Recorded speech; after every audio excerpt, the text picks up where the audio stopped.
So, the S25 FE is almost here, but the real question is, should you pay extra for the new Fan Edition, or just grab the S24 FE on discount and call it a day? In this video, I'll cover every difference so you know exactly which one to buy. Let's kick things off with the design. At first glance, it looks pretty much the same as last year, but there are some changes you won't catch just by looking at it. You'll feel them the second you pick it up. It's 0.6 millimeters thinner and 23 grams lighter compared to the S24 FE. Honestly, that's a neat little upgrade. The color options this time? Black, white, and 2 shades of blue, light and dark. Other than that, everything else stays the same. Glass on the front and back, aluminum frame, basically the same build quality as before. Now, the display is where things start to get interesting, but only if you know where to look. The size is still the same at 6.7 inches, and yes, the bezels are slightly slimmer, but the bottom chin is still a bit chunky. The display is still a 120Hz AMOLED, but here's the big upgrade. It's now LTPO, which means it can drop the refresh rate all the way down to save battery. Honestly, that's a solid upgrade. But the biggest difference? Brightness.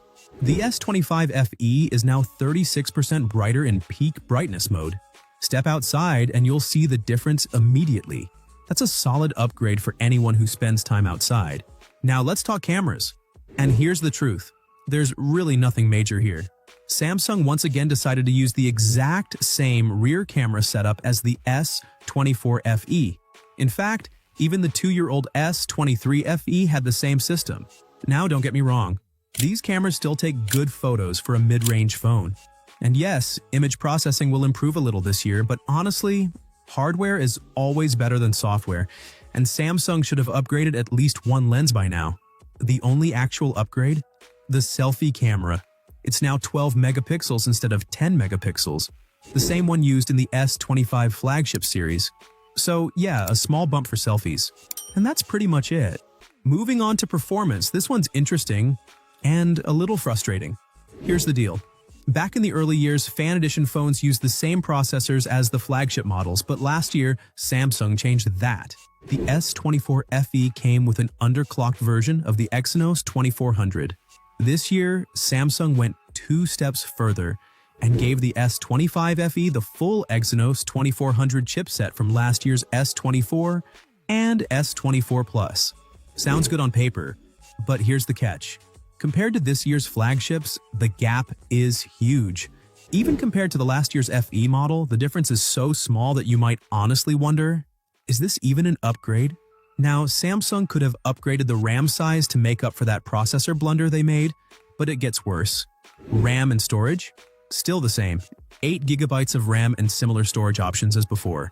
So when it comes to performance, this is basically the S24 FE wearing a new badge. Now in battery and charging, this is where Samsung actually stepped up.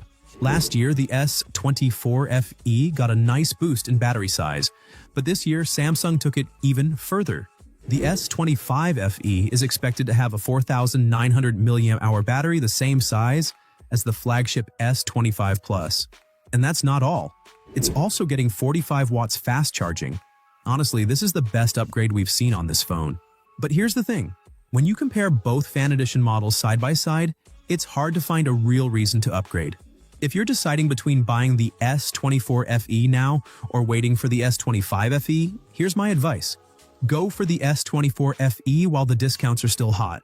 You'll save money, you'll still get pretty much the same experience, and you'll still get 6 years of Android updates.